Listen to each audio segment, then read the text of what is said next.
Hello, everyone. Welcome to the no. Perfect. We're Cut. off to a great start. Hello, everyone. All right. Okay. Okay. Serious. Serious. Okay. Hello, everyone. Welcome to another edition of the Ohio Guys, and we are here in location at Anymore in Baltimore, Maryland, and I'm here with none other than Anthony Bowling. How are you doing this evening? I'm doing well. Thank you for having me. Oh yeah, it's a pleasure. And also, a small question: what was it like working in the industry today? It's so different. I've been doing voice acting for about 10, 11 years now. So I started at Funimation when they had just a few shows. And I mean, just the advances that they have in technology and then how much anime has picked up just in the mainstream. Like, you can go anywhere, I mean, in the mall and see, like, Hot Topic has a bunch of anime stuff, or you can just go to any store and it's readily available. And I think a big thing is, when we first would start recording, we used to have music stands with paper scripts on them. So if you had to change a line or if there was something they had to rewrite, you had to go print out another copy, and then in small cramped handwriting you had to write any changes to the script, and then you would be flipping pages as you were recording. Now everything's done on computer screen, so it's beautiful, and you can see the video and you can see the script, and they can scroll and highlight and rewrite as it's going. So it's a wonderful time now to be in voice acting, just with how accessible it is and just everything that's going on with it. It's so fun. Yeah, and also, I just finished watching this series, but what was it like working on Baka and Test? Baka and Test. Oh gosh, that was a few years ago. Directed by one of my dear friends, Miss Terry Doty. She saw this character, and we auditioned for that. And she goes, "You have this wonderful deep voice that they don't use a lot of. A lot of my characters, they'll make me use a very high cartoony register, and this actually allowed me to be deeper." And the character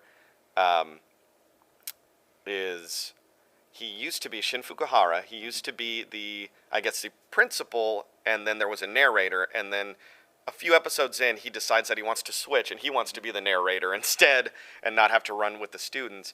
But his voice is just very low and monotone, and it was so fun just to be able to be like, oh, I don't have to do any yelling, I don't have to do any of that. It's just very deep, saying, all right, this will be on the test. And here, it's just, he just sounds so disinterested to be in the show, and it was a lot of fun to be that character.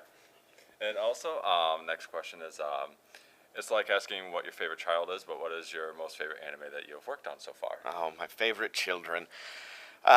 This is usually, I have the same answer for this. I mean, I love every role that I can be in, and the wackier the better. I love it when I can be a monster, or I can be just some sort of, it's like, oh, you're a cyborg plant assassin. It's like, oh, okay, cool, that sounds great. Let me find a voice for that. Definitely, the first role I was ever in was Samurai 7. I got to play a character named Ukyo, who was he's this young prince who's just a terrible, terrible person. And that was a lot of fun to do that, just because it was really getting to know like a character throughout a series. And then recently, there was a show called Ultimate Otaku Teacher that I was cast in the lead, and it was my first lead that I've gotten to do. And voicing that character and growing with him and putting a lot of myself into this character was awesome. I was in there every week because it was a simulcast. So just getting to give suggestions and say, hey, I think like he would say this here, do that. And they're like, sure, try it out. And sometimes it would work and sometimes it wouldn't. But when you get to know a character and you're there every week and daily for hours, it was just a lot of fun to be able to throw in a lot of like video game references and other anime references. And because that's who the character is. He's just this big otaku nerd who has to be a teacher. So he's more interested in being nerdy and doing these fun things rather than like being a teacher and like, you're going to learn. And it's like, oh, wait a minute, I can teach you if you all play this video game that I love. So let's do. And then he gets really excited. So, I mean, I definitely could see that if I became a teacher, if that was like my path, that's exactly who I would be. So I love playing Junichiro in that. Yeah, and also for a big fan favorite show, what was it like working on Is This a Zombie? Is This a Zombie? Is that a fan favorite show? Do a lot of people like that? Are you just saying that? I think I'm just saying that. I think I'm just saying no one likes its show. That is, I've gotten a lot of people who actually really love that show. That's a very dark yet funny show. It's just so odd. I liked that because there was a string of characters. It was all within a certain period of time where I was a lot of characters with glasses, or they were perverts, or both. So right around the time I was doing Is This a Zombie, I was doing My Bride is a Mermaid. And there's another character that's very much like my character Orito in Is This a Zombie. But Orito is the lead's best friend, and he's just a perv. So everything he does when he sees these beautiful women living in the same house with his friend, he just goes into these fantasy modes where he's like trying to picture like, oh, what would they look like? And but he's just like, he gets beaten up, and that was crazy because it's these odd characters that it's like, really, is that what I like? Hey mom, look what I did today. Like I can't, I can't show my mom that show, or I could, she wouldn't care. But it's a lot of fun to be able to do those outlandish roles where it's like, you get to really be a character in that. And if you could be anyone in real life, who would you be? And you can mix and match. If I could be any character, does it have to be one that I voiced? Usually we do, yeah. But, okay. But you could do two characters if you want. If I like mix and match, like personalities or whatever, or powers. It could be powers, physical traits. Mental abilities, anything. Mental abilities. Wow, that's a good one too. I don't know if I could be any character. I'd probably want to be one that has like some cool like fighting moves, but I'm trying to think of like who has some like really like a lot of the characters I play get beat up a lot, or they don't. Like Alciel from Devil's a Part-Timer. He has some pretty cool powers, but he never gets to use them. So and also the sadistic prince from Samurai 7. I know he could get pretty crazy with the sword. He gets he's not as good, but see that's why like a lot of the characters like I don't know, they seem like they'd be weaker than I am right now. Like I could take my characters on. I guess maybe Alciel because he has magic and demon powers. Yuka, actually, from Fairy Tail. Oh, yeah? He's one of the leaders of a guild called Lamia Scale, and I liked him because he was able to negate anyone else's powers. I mean, of course, he got his butt kicked, but he was able to hold his own, so that was kind of cool getting to fight and do that. So maybe, I guess if I had like some really cool powers to go with that, I'd probably mix and match those. I'd have demon powers and magic powers to do that. Yeah, and also, is there anything that's coming out recently or will be coming out recently that you can release to the public at this time? Let's see. Well, they've announced I have some characters coming up. I know that right now they're simulcasting Snow White with the red hair. Mm-hmm. I've got a character coming up in that whose name I cannot recall at the moment because I just did it like 3 weeks ago. As always, I love to promote. If you have the Funimation subscription, Ultimate Otaku Teacher, it's one of my favorites, and it's such a fun show. And it should be coming out on DVD, I think, in the next year, which will be nice.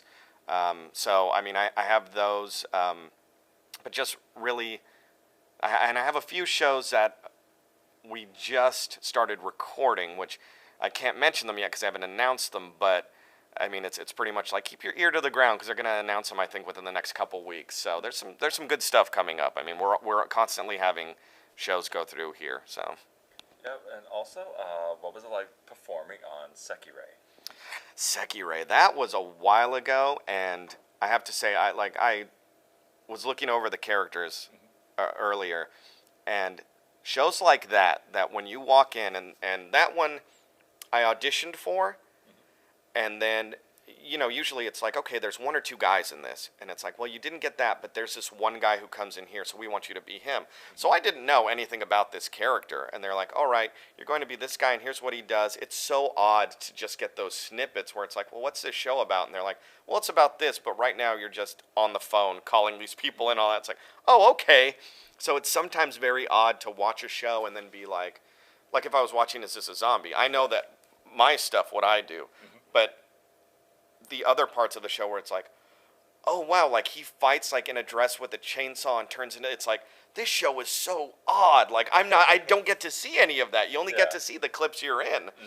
So with Sekirei, it was kind of like that where it's like, I don't know what the show's about. Because all I know is that I'll drive up in a car, or I will be doing this and be like calling this person in, and then watching the show. I'm like, oh wow, like this is like, is this what this is about? Is that what the show is? And so it's fun, like getting to discover things and then be like, oh cool, there I am. But then like we get to watch the rest of the show. So it's very odd when you get roles like that where it's these little bits and pieces, like you're only seeing part of a puzzle. Yeah. But it's fun. And also, a show that I really like myself. What was it like performing on The Sands of Destruction?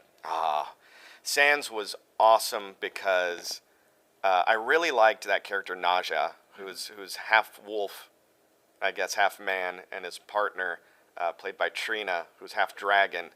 I really approached that like to me it was like Team Rocket from Pokemon, because they were just trying so hard to be these bad guys, but they're just so bad, and then they don't really care.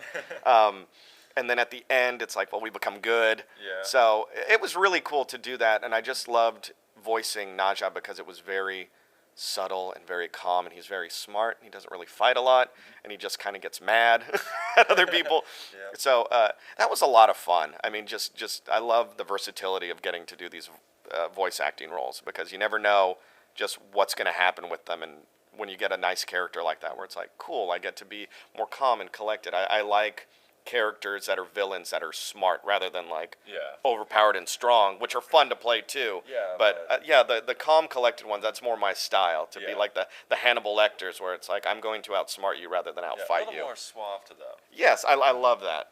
It's a great thing. Also, for fans that like action shows, what was it like working on Samurai 7? Oh, as I said, that was my first big show, and it was nerve-wracking for me, because I was, it was like my senior, maybe my junior or senior year of college. It might have even been my sophomore year. It might have been 2004, 2005 when we did that.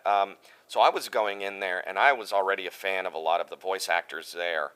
So for me, I was doing this show, and they were like, oh, we have Chris Sabat, who's going to be in the show, and we have Greg Ayers and all that. And I'm like, oh my gosh, like, I'm in a show with these people, and Sonny Strait, and you're getting all of these characters, and then it's like, oh my gosh, and I'm getting to play, alongside them, which was so fun. So I really was looking at that to try and focus and be like, okay, like, I'm not just doing these walla bits where it's like, go in and be this guard and he gets shot. It's like, okay, good, you're done.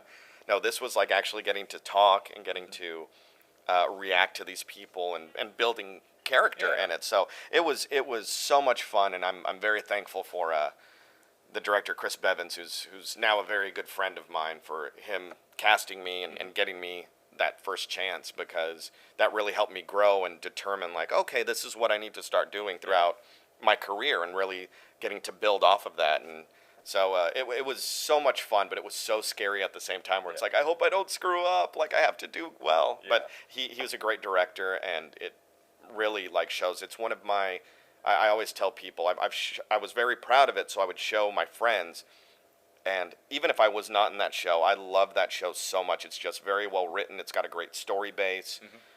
So it had everything going for it, and the other castmates were awesome. It was also the first show that I had started at the same time as Michael Tatum, which is awesome, because I love him, and he's so amazing, like in Black Butler, just everything that he's done. So it was really cool to get to also start off, and they're like, hi, he's new too, and I'm like, hi, I'm Anthony. He's like, hi, I'm Michael Tatum. Hi. And it's like, cool. So, getting to do that and see everyone, now, evolve in what we're doing now. So that's a wonderful nexus point of my career, getting to do that. Yep, and for our fans tuning in, do you have any Facebook or Twitter or any other social media that they can reach you?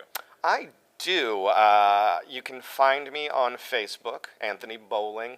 I'm always changing my profile picture, but I mean, if you go on there, you'll probably see some anime posts, or a link to my Twitter account, which is at Bowling, my last name, the number 4, and D-A-Y, at Bowling 4-Day, because I'm also in an improv troupe at home in Dallas that's called 4-Day Weekend.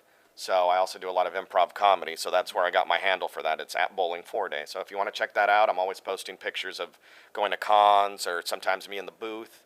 I'll post show announcements on there, so you can check me out on those. Yep, I'm David. And I'm Anthony. And thanks for tuning in to the Ohio Guys. See you next time, everyone.